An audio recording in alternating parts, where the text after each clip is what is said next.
विधाय हृदि विश्वेशं विधाय गुरुवन्दनं महानां सुखबोधाय क्रियते तर्कसङ्ग्रहः।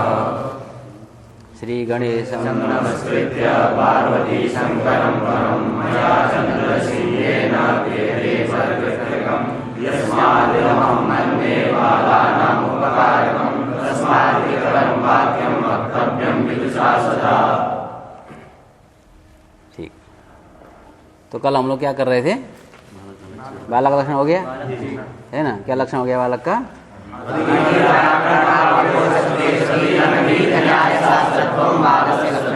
ठीक है। इसमें विशेषण दल क्या है?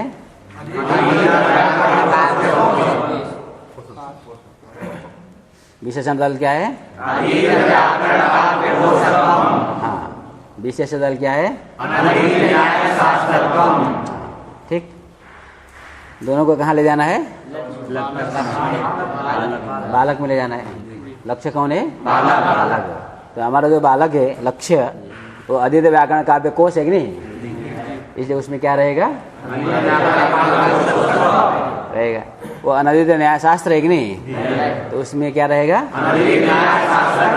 तो लक्षण समन्वय है ना? लक्षण समन्वय किसको कहते हैं? जब दोनों दल लक्ष्य में चले जाए, जब लक्षण लक्ष्य में चला जाएगा है ना, लक्षण को ले जा करके लक्ष्य में रखना है, बिठाना है ना? तो लक्षण जाकर लक्ष्य में जब बैठ जाएगा तो उसको हम बोलते हैं लक्षण समन्वय बोलते हैं। वो हो गया लक्षण समन्वय। ठीक। उसके बाद लक्षण समन्वय करने के बाद क्या करते हैं? पदकृत्य करते हैं है ना? प्रश्न करते हैं कि एक ही पद क्यों नहीं किया, स्थूणा खंडन न्याय से। ठीक। तो केवल अद्वैत व्याकरण काव्य को सत्वम बालक से लक्षण कहेंगे तो क्या होगा? व्यास आदि में अधिव्याप्ति होगी। ठीक है, वो समझ आ गया अतिव्याप्ति। अतिव्याप्ति का और व्याख्या बाद में करेंगे। केवल अनधित न्याय शास्त्रत्वम बालक से लक्षण करेंगे तो क्या होगा? स्तनंद है, दूध पीने वाला बालक में भी लक्षण चला जाएगा, जो कि हमारा लक्ष्य नहीं है। इसलिए वहां पर अधिव्याप्ति होगी ना? इसलिए क्या करना चाहिए? इसलिए दोनों दल देना चाहिए। केवल एक लक्षण बनाने से काम नहीं चलेगा। तो ये तक हमने चर्चा की थी। बालानाम सुखबोधाय। तो सुखबोधाय का अर्थ क्या? सुखे न बोधा सुखबोधा। बोधाय का अर्थ उन्होंने क्या? पदार्थ तत्व ज्ञान आय। पदार्थों का तत्व ज्ञान करना है, पदार्थों का तत्व ज्ञान कराना है। बोध कराना का अर्थ होगा पदार्थों का तत्व ज्ञान कराना उनका उद्देश्य है। तत्व शब्द का अर्थ क्या होता है? तत्व। तत्वम ब्रह्मणि याथार्थे। तत्वम ब्रह्मणि याथार्थे। तो तत्व शब्द का अर्थ एक तो होता है ब्रह्म। ब्रह्म को तत्व कहते हैं। ठीक है, जो परम तत्व ये ब्रह्म तत्व है। और यथार्थ जो होता है ना, तत्व माने यथार्थ, जो जैसा है वैसे ही। हाँ, जो जैसा है वैसा है। ठीक, वो तत्व है। तो पदार्थों का जो पदार्थ जैसा है वैसा ही ज्ञान कराना है ना? ये हो गया पदार्थ का तत्व ज्ञान। तो उस पदार्थों के तत्व ज्ञान करने के लिए, कराने के लिए क्या करते हैं? अन्नम भट्ट तर्क संग्रह की रचना करते हैं। ठीक। सुख इति सुखेन अनायासेन बोधाय पदार्थ तत्व ज्ञानाय इत्यर्थ। सुखेन का अर्थ इन्होंने क्या? अनायासेन। अनायास, अनायास का क्या अर्थ है? हाँ, आयास माने होता है परिश्रम। आयास माने होता है परिश्रम। अनायास माने होता है बिना परिश्रम के। बिना परिश्रम के तो कुछ होने वाला है बिना परिश्रम से कुछ होने वाला नहीं। तो न आयास अनायास है, तो न का अर्थ निषेध होता है ना? तो न के कई अर्थ होते हैं, केवल निषेध अर्थ नहीं होता है ना? 6 अर्थ है ना? नहीं, क्या क्या है इसका? सादृश्यम, तत्सादृश्यम, तदभावश्च, तदन्यत्वम, तदल्पता, अप्राशस्त्यम, विरोधश्च, नयर्था। हाँ, लिखा लिखा, बोलो, नया क्या बोलो? तो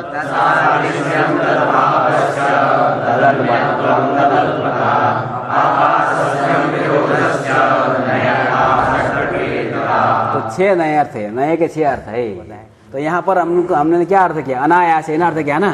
तो आयास माने हुआ परिश्रम। अनायास मतलब थोड़ा परिश्रम, अल्पता अर्थ करना है। थोड़े परिश्रम से, बहुत ज्यादा बड़े परिश्रम के बिना भी थोड़े परिश्रम से ही पदार्थों का तत्व ज्ञान हो जाए, इसलिए अनायास है ना? समझे? हाँ, ठीक। आगे तर्कयन्ते प्रमिति विषय क्रियन्ते इति तर्कः। अब आया तर्क, तर्क संग्रह लिखा है, क्रियते तर्क संग्रह। तर्क संग्रह शब्द का अर्थ बता रहे हैं, तो तर्क शब्द का पहले अर्थ बताना पड़ेगा। तर्क का संग्रह है, तो तर्क शब्द का सामान्य तो अर्थ होता है व्याप्यारूपेण व्यापकारूपस तर्क, ये उसका मूल अर्थ है ना, जिसमें हम तर्क करते हैं। यदि बंदिर नश्यात तर्हि धूमो नश्यात, ये सब तर्क है। तो व्याप्यारूपेण व्यापकारूपस तर्क आगे हम पढ़ेंगे, तो उसी तर्क का संग्रह इस ग्रंथ में नहीं किया गया है, इसलिए उस तर्क की थोड़ी विशेष अर्थ करनी पड़ेगी हमको। तो तर्क का अर्थ हमको करना है, उन्होंने किया है तर्क्यन्ते इति तर्काः, व्युत्पत्ति किया उन्होंने, तर्क्यन्ते इति तर्काः। और तर्क्यन्ते के अर्थ क्या? हाँ, प्रमिति विषय क्रियन्ते। अब दीपिका में देखोगे तो उन्होंने लिखा है प्रतिपाद्यन्ते, तर्क्यन्ते प्रतिपाद्यन्ते, इन्होंने क्या है प्रतीति विषय क्रियन्ते। एक ही अर्थ है, प्रतीति मतलब हो गया ज्ञान, प्रतीति हो गया ज्ञान, ज्ञान विषय क्रियन्ते, जो ज्ञान के विषय किए जाते हैं वही तर्क है, मतलब जिनका ज्ञान होता है। ज्ञान का विषय किसको कहते हैं? जिसका हम ज्ञान करते हैं वो ज्ञान का विषय होता है। जैसे पुस्तक का ज्ञान हुआ तो उस ज्ञान का विषय हो गया पुस्तक, है ना। घट का ज्ञान हुआ तो ज्ञान का विषय हो गया घट। आकाश का ज्ञान हो गया तो ज्ञान का विषय हो गया आकाश। तो जिसका हम ज्ञान करते हैं वो ज्ञान का विषय होता है।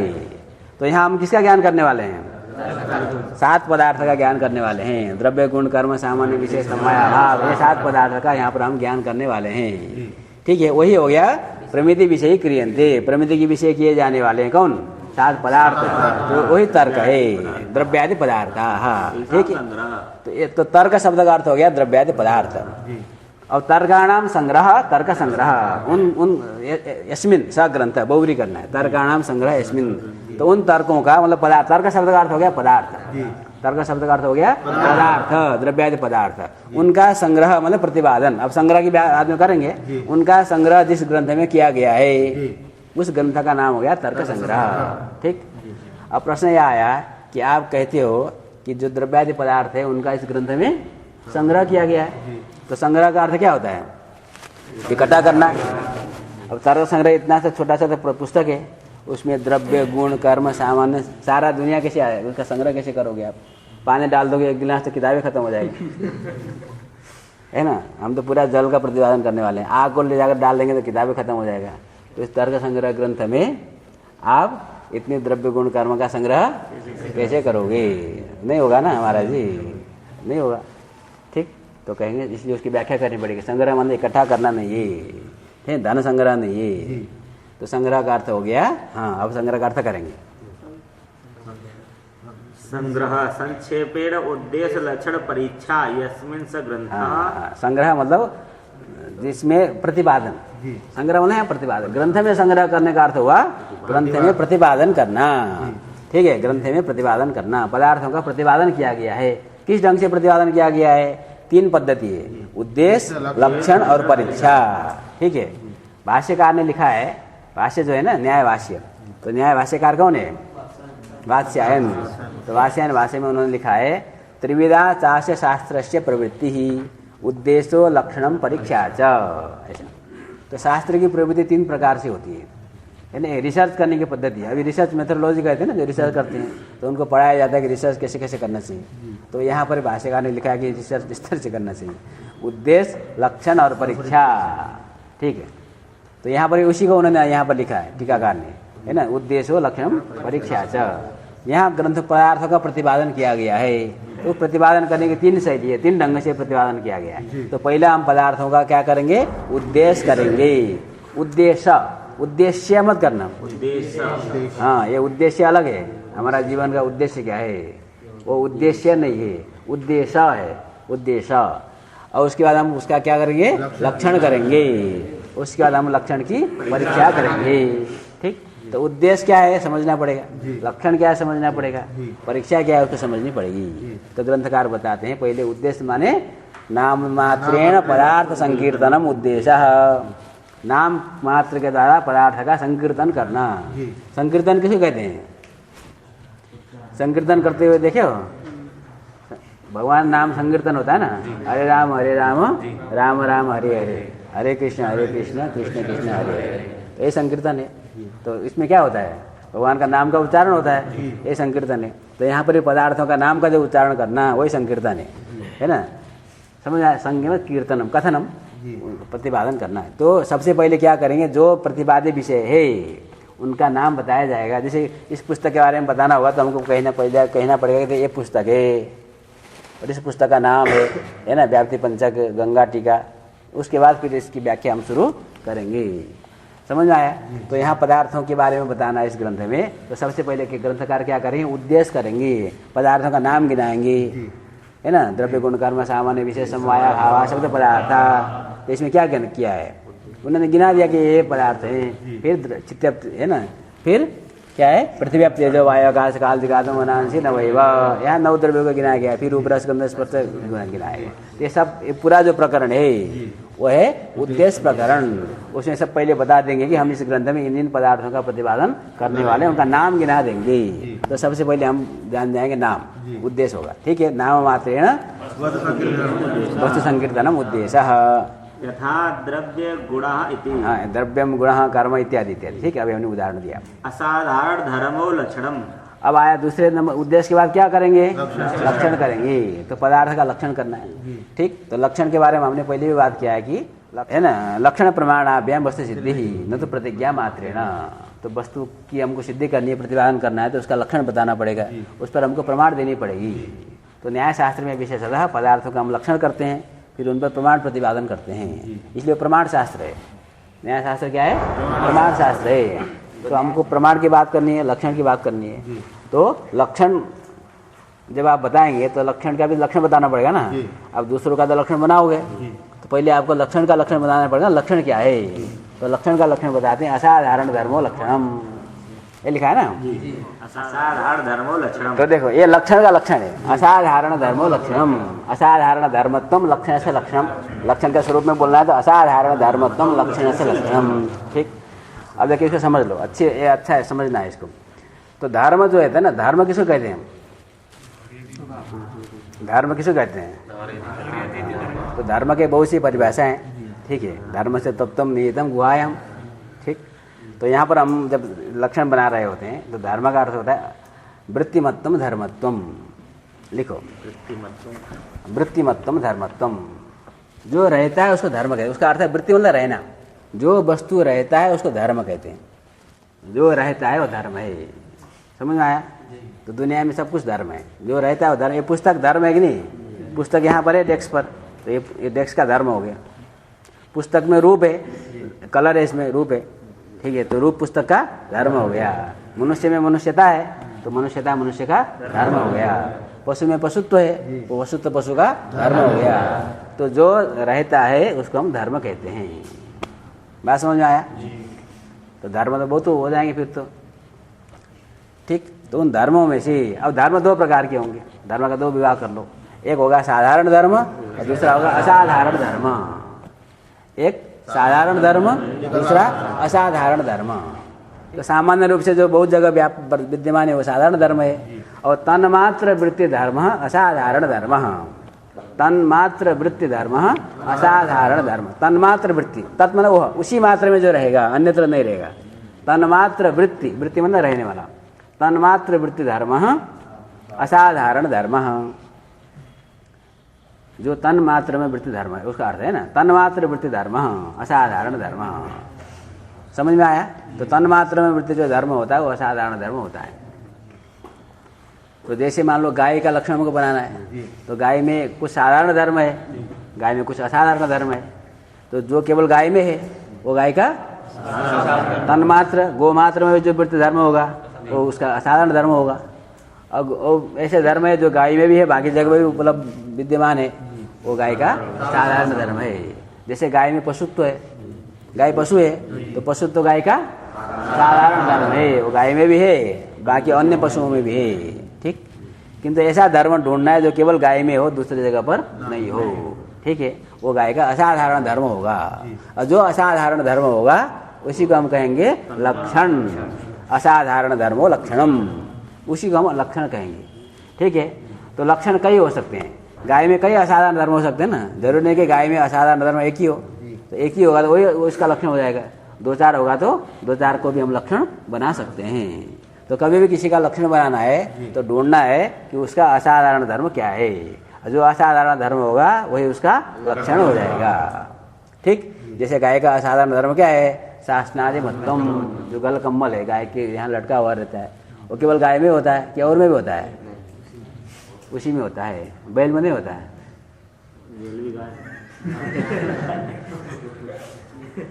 बैल का नहीं होता है।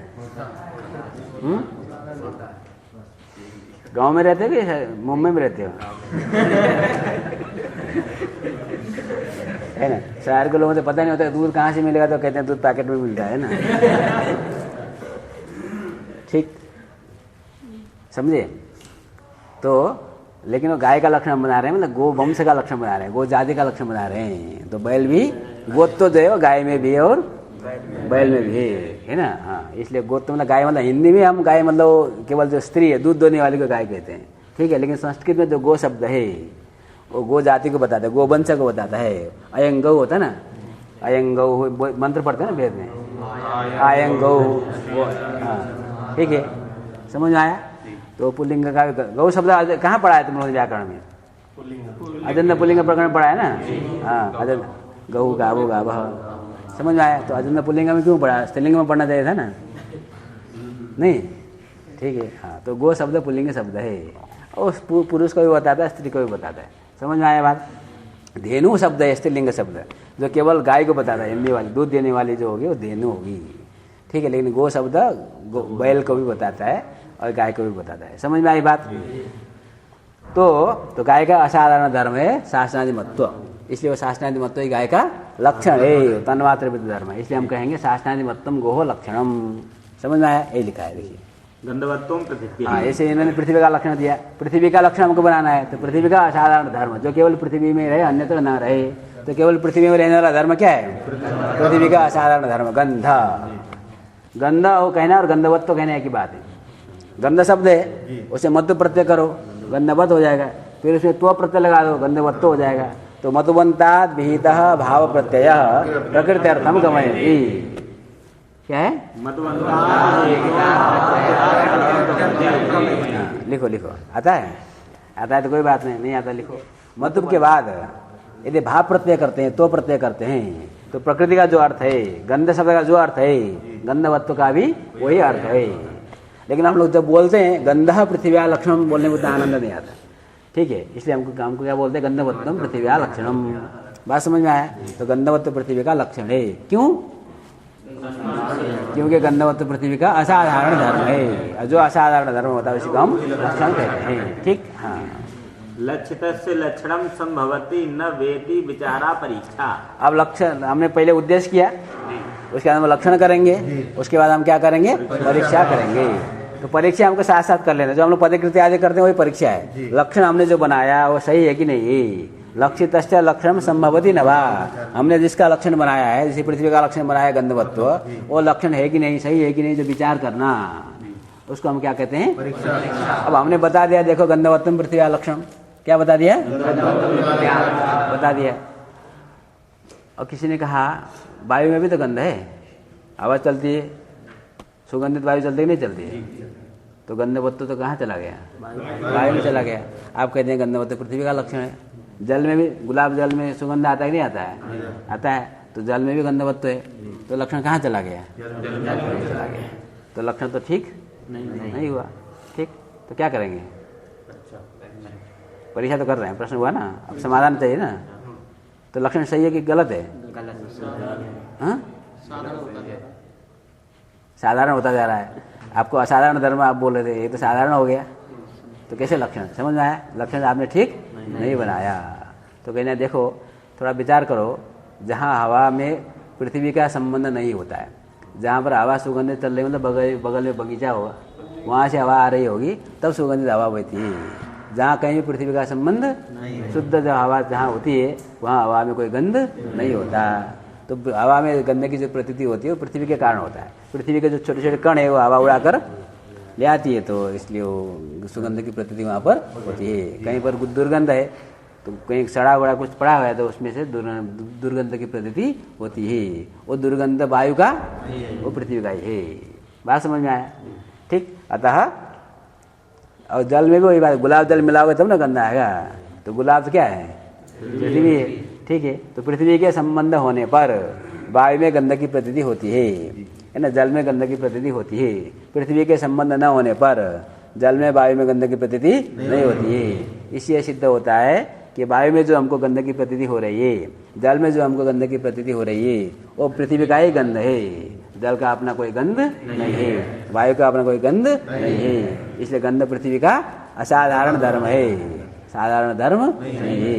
इसलिए वो लक्षण ठीक है। समझ आया? तो हमने परीक्षा की, प्रश्न किया, समाधान किया। अभी हम नहीं प्रश्न करते तो वही तुमको बाहर जाकर के कोई BHU में जाकर तुम बता दे, कहाँ पढ़ते हो? BHU में। तो वहाँ बता दें कि कहाँ जाते हो पढ़ने के लिए, कहेंगे हम काशी जाते हैं सुबह न्याय पढ़ने के लिए। कहो पृथ्वी का लक्षण, वो तो वायु में चला जाता है। हाँ, ये तो हम तो बताए नहीं गुरु जी। वो तो हमको उल्टा पुल्टा पढ़ाते हैं, फिर कल आना, कल से तुम्हारा बंद हो जाता आना। समझ में आया? इसलिए परीक्षा कर लेनी चाहिए जितना भी प्रश्न, इसलिए खूब प्रश्न करना चाहिए। क्या करना चाहिए? छात्रों को खूब प्रश्न करना चाहिए। जो केवल सुनता रहता है, ठीक है, उसकी बुद्धि आगे बढ़ती नहीं है। अत्रोद्देश्यस्य पक्ष ज्ञानम फलम। अब आपने तो बता दिया उद्देश्य, लक्षण और परीक्षा के द्वारा यहाँ पर ग्रंथों का, पदार्थों का प्रतिपादन किया गया, संग्रह किया गया इस ग्रंथ में। उद्देश्य का फल क्या है? क्योंकि किसी ने, है ना, क्या है, प्रयोजन अनुद्देश्य मंदोपि न प्रवर्तते, बिना प्रयोजन के मंद भी प्रवृत्त नहीं होता।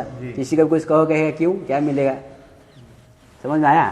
तो यहाँ पर उद्देश्य क्यों करेंगे? उद्देश्य का फल क्या है? उसका कोई फल होना चाहिए। लक्षण क्यों करेंगे? उसका कोई फल होना चाहिए, है ना। परीक्षा का क्या फल है? तो उसके लिए कहते हैं अत्र उद्देश्य पक्ष ज्ञानम फलम। ठीक है। अब ये थोड़ा सा इसकी और थोड़ा गंभीर भी व्याख्या हो सकती है। अभी हम गंभीर वाली व्याख्या नहीं करते, हल्का वाला व्याख्या करते हैं। उद्देश्य पक्ष ज्ञानम फलम, जब हम उद्देश्य करते हैं, नाम बता देते हैं ये पुस्तक है, पंचलक्ष्मी इसका नाम है, ठीक है, तो ये पक्ष का ज्ञान हो जाता है। पक्ष ज्ञान मतलब प्रतिपाद्य विषय का ज्ञान हो जाता है कि अब इसके बारे में ग्रंथकार प्रतिपादन करने वाले हैं। समझ आया? जैसे द्रव्य गुण कर्म बता दिया तो हमको पता चल गया द्रव्य के बारे में प्रतिपादन किया जाएगा।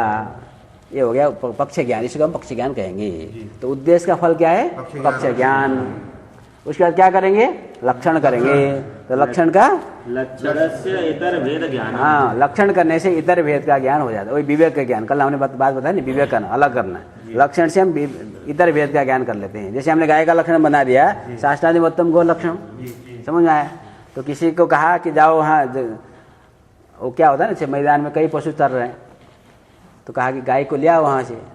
और बताया कि गाय क्या है पता नहीं है, उसको लक्षण बता दिया, देखो गल कम्बल ढूंढ करके ले आना वही गाय। और जंगल में जाएगा अथवा मैदान में जाएगा जहाँ, तो बकरी देखेगा गल कम्बल, तो कहेगा ये गाय नहीं है, गाय से भिन्न है। जान गया ना, इतर मतलब ये गाय नहीं है, इतर से भेद का ज्ञान हो जाएगा। ठीक है। और बाकी किसको देखेगा? भैंस को देखेगा, फिर उसको भी समझ में आएगा कि ये गाय, समझ आएगा ना, गाय नहीं है। फिर गधा को देखेगा, फिर वो भी समझ में आएगा कि गाय नहीं है। फिर किसको देखेगा? हाँ, शेर वेर नहीं देखेगा। ठीक है, शेर वेर वहाँ होगा तो फिर बाकी गधे वधे कहाँ मिलेगा? जहाँ शेर रहेगा समझे, फिर गाय मिलेगा उसको। तो गाय को सब देख करके समझ जाएगा कि ये गाय है, तो ये गाय है, बाकी गाय नहीं है। तो इतर भेद का ज्ञान हो जाएगा। तो इतर भेद का दूसरों से अलग करना, यानी इतर भेद करना कराना लक्षण का प्रयोजन है। जब हम किसी वस्तु का लक्षण जान जाते हैं, किसी व्यक्ति का लक्षण जान जाते हैं, तो हम समझ जाते हैं कि दूसरे से भिन्न है। समझ में आया? हाँ। परीक्षाया लक्षणे दोष परिहार। अब परीक्षा करेंगे तो क्या होगा? तो लक्षण में जो दोष है, कहीं पर दोष होता है तो लक्षण से वो दोष हमको पता चल जाएगा। परीक्षा करने से हम उसका परिहार करेंगे। कहीं पर दोष का आभास होता है, वास्तव में दोष होता है। अभी पृथ्वी में दोष तो था नहीं, लेकिन लगा कि दोष है, ठीक है, तो ऐसा दोष का आभास होता है कहीं पर, उसका भी परिहार हो जाएगा। जब हम समझ व्याख्या करेंगे तो समझ जाएंगे कि वास्तव में दोष नहीं है। तो परीक्षा करने से दोष का परिहार होता है। इति मंतव्य में ऐसा समझना चाहिए। तो समझ में आया? ये पद मंगलाचरण ग्रंथ का जो श्लोक था उसका व्याख्या किया किसने? गणपति सिंह ने। ठीक है। तो उन्होंने बालक का लक्षण बताया और उसमें तर्क का अर्थ किया, है ना, जिसका प्रतिपादन किया जाता है। तर्क उनका इस ग्रंथ में संग्रह किया गया है, उद्देश्य लक्षण और परीक्षा के द्वारा प्रतिपादन किया गया है ना, क्योंकि संग्रह मतलब इकट्ठा करना तो हो नहीं सकता, तो उसका प्रतिपादन किया गया है। तो इस छोटे से पुस्तक में सारे द्रव्य का प्रतिपादन किया जा सकता, नहीं किया जा सकता, संग्रह किया जा सकता। किसे संग्रह करना? प्रतिपादन के द्वारा, शब्द के द्वारा, है ना, उद्देश्य के द्वारा। द्रव्य का यहाँ उद्देश्य किया गया है, लक्षण किया गया है और परीक्षा की गई है। समझ में आई बात? ये तर्क संग्रह नाम का ग्रंथ हो गया, ये अन्नम मठ के द्वारा विरचित ग्रंथ हो गया। समझ में आया? तो ये मंगलाचरण की चर्चा होगी। इसके आगे आएगा द्रव्य, है ना? हाँ पढ़िए। तत्र द्रव्य गुण कर्म सामान्य विशेष समवाय भावा शब्द पदार्थ। हाँ, द्रव्य गुण कर्म सामान्य विशेष समवाय भावा शब्द पदार्थ, हाँ, ये 7 पदार्थ हैं। तो ये उद्देश्य हुआ ना, तब केवल उद्देश्य हो रहा है। तो उद्देश्य में क्या होता है? नाम मात्र के तो कहा जाता है। तो ये सब नाम कहा बताया जा रहा है, तो इसमें कुछ करने की जरूरत नहीं। तो पदार्थ का वैसे लक्षण भी होगा, तो लक्षण हम लोग तो लक्षण याद कर लेना। कहाँ से याद करना है? बाल वितरते में से लक्षण याद कर लेना, तो बाद में हम उस लक्षण समन्वय कराएंगे। ठीक, उसके बाद चलिए महाराज आगे।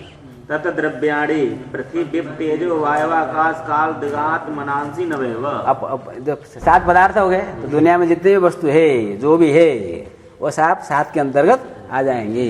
समझे? तो उसमें से पहला पदार्थ कौन हुआ? द्रव्य। अब उसके नाम गिना रहे हैं। तत्र मतलब 7 पदार्थों के मध्य में द्रव्याणि नवयव ऐसा हमने करना है। तो द्रव्याणि द्रव्य कौन कौन है? पृथ्वी तेजो वायु आकाश काल बिलात्मा मनांसी। पृथ्वी, अप माने जल, तेज माने तेज, है ना, अग्नि। उसके बाद वायु, आकाश, काल, दिक्, आत्मा, मन, ये 9 द्रव्य होते हैं। ठीक है, इसमें थोड़ा सा पदकृत्य है, उसका पदकृत्य हम बाद में देखेंगे। पहले में आगे मूल पढ़ लेते हैं। ठीक है, उसके बाद 24 गुण है, पहले उद्देश्य कर लेते हैं। गुण 24 है। तत्र वहाँ पर करना, तत्र गुण, ऐसे वहाँ तत्र कहा ना, तो आगे उन्होंने तत्र नहीं लिखा है, सीधा रूपरस शुरू किया है, तो वहाँ तत्र को लाना है वहाँ पे। तो तत्र चतुर्विंशतिर् गुणा ऐसा अन्वय करना पड़ेगा। ठीक है, तो रूप रस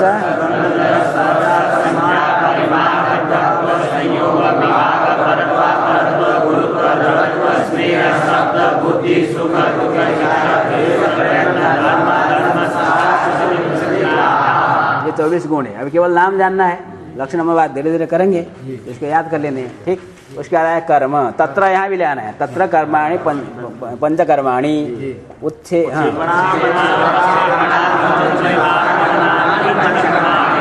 है ना। ये कर्म माने क्रिया, कर्म माने देखो, जब व्याकरण पढ़ते हो तो कर्म शब्द का एक अर्थ होता है, क्रिया शब्द का दूसरा अर्थ होता है ना। धातु अर्थ क्रिया है, और कर्म किसको कहते हैं? कर्तृईप्सिततमं कर्म, कर्ता को दो ईप्सित हो क्रिया के द्वारा। तो कर्म अलग होता है। जैसे बालकः ग्रामं गच्छति, तो ग्राम क्या है? और गच्छति गमन एक क्रिया है। ठीक है, लेकिन जब हम न्याय पढ़ते हैं तो कर्म और क्रिया दोनों एक ही चीज है। चलनात्मकम कर्म, जो चलचल, जो मूवमेंट हो रहा है, हलचल जो हो रहा है, जो गति है, वही कर्म है। उसको हम कर्म भी कहते हैं, इसी को हम क्रिया भी कहते हैं। समझ में आई बात? हाँ, ठीक। तो भाषा पढ़ते समय में कर्म क्रिया अलग है, लेकिन जब अर्थ पदार्थ पकड़ते हैं तो कर्म और क्रिया दोनों का अर्थ एक ही है। तो 5 प्रकार के कर्म होते हैं। एक होता है उत्क्षेपण, ऊपर की तरफ फेंका तो क्रिया हो रही है, उस क्रिया को हम उत्क्षेपण कहते हैं, उत्क्षेपण। और अपक्षेपण, नीचे की तरफ किसी को फेंका तो वो जो क्रिया हुई उसको हम कहेंगे अपक्षेपण। आकुंचन, इकट्ठा किया, है ना, शरीर के पास में दूर दूर सब जमा इकट्ठा किया, वो जो क्रिया है उसको हम कहेंगे आकुंचन। और प्रसारण, दूर फैलाया, वो जो फैलाने की क्रिया हो प्रसारण। ये 4 हो गई। और बाकी जहाँ जो भी क्रियाएं होती है, हलचल, पंखा घूमता है ना, ये क्या है, लो होता है, लो, आग जलती है तो क्रिया होती है। ठीक है, हम लोग पलक के झपकाते हैं, क्रिया होती है। तो जो भी क्रिया दुनिया में दिखती है वो सब गमन है, गमन। 5वां। ठीक है, तो 5 प्रकार के कर्म हो गए, उत्क्षेपण, अपक्षेपण, आकुंचन, प्रसारण, गमन। ठीक है, ये हो गया कर्म। उसके बाद सामान्यम, परम अपरम च इति द्विविधम सामान्य। हाँ, 2 प्रकार के सामान्य। सामान्य का दूसरा नाम होता है जाति। सामान्य का दूसरा नाम है जाति। 2 प्रकार की जाति होती है, पर जाति, अपर जाति। पर सामान्य, अपर सामान्य। ठीक, इसको थोड़ा व्याख्या हम करेंगे कल आगे। ठीक, आगे अभी केवल नाम बताते हैं। हाँ, नित्य द्रव्य वृत्तयो विशेषास्तु अनंता एव। नित्य द्रव्य वृत्तयो विशेषास्तु अनंता एव। उसके बाद विशेष द्रव्य गुण कर्म सामान्य विशेष 5वां पदार्थ विशेष है, वो विशेष नित्य द्रव्य में रहता है। कहाँ रहता है? नित्य द्रव्य में। अभी हमको फिर नित्य द्रव्य समझना होगा। ठीक है, वो परमाणु है, परमाणु नित्य द्रव्य, सबसे छोटा जो कण है वो परमाणु है, उसमें वो नित्य द्रव्य है। उसमें एक पदार्थ रहता है जिसका नाम है विशेष। ठीक है, नित्य द्रव्य वृत्ति विशेषास्तु। अब परमाणु अनंत होते हैं, परमाणु, और प्रत्येक परमाणु में एक विशेष रहता है, इसलिए विशेष भी अनंत होता है। ठीक है, हाँ, चलिए समवाय तो एक है वह समवाय एक संबंध है ना। संबंध के बारे में अलग से हम बताएंगे। तो संबंध एक समवाय नाम का एक संबंध है, वो एक ही होता है। समवाय तो एक है वह। ठीक। अभाव चतुर्विधा, अभाव 4 प्रकार का है। प्राग अभाव, ठीक। तो 4 प्रकार के अभाव होते हैं। एक है प्राग भाव, दूसरा है प्रशंसा भाव, तीसरा है अत्यंता। ठीक है। प्राग अभाव मतलब पूर्व में जो अभाव होता है, पहले बाद में कार्य होने वाला है, अभी जो अभाव है वो हो गया प्राग भाव। ठीक है। कुछ था नष्ट हो गया, वो प्रशंसा भाव है। ठीक। अत्यंता भाव, कोई वस्तु कहीं अन्यत्र है यहाँ पर नहीं है, वो अत्यंता भाव हो गया। और इन दो वस्तुओं में परस्पर में जो भेद होता है, यह नहीं है, यह अनन्य भाव है। ठीक है। तो ये 4 प्रकार के अभाव हो गए। तो हमने केवल नाम बताया, अभी हमने इसकी व्याख्या नहीं की है। हमको अच्छे से व्याख्या करके इन सबको समझना है, धीरे धीरे हम समझेंगे। ठीक। तो आज को हम यहीं रखते हैं, आगे की चर्चा होगी कल। ओम पूर्णमदः पूर्णमिदं पूर्णात् पूर्णमुदच्यते पूर्णस्य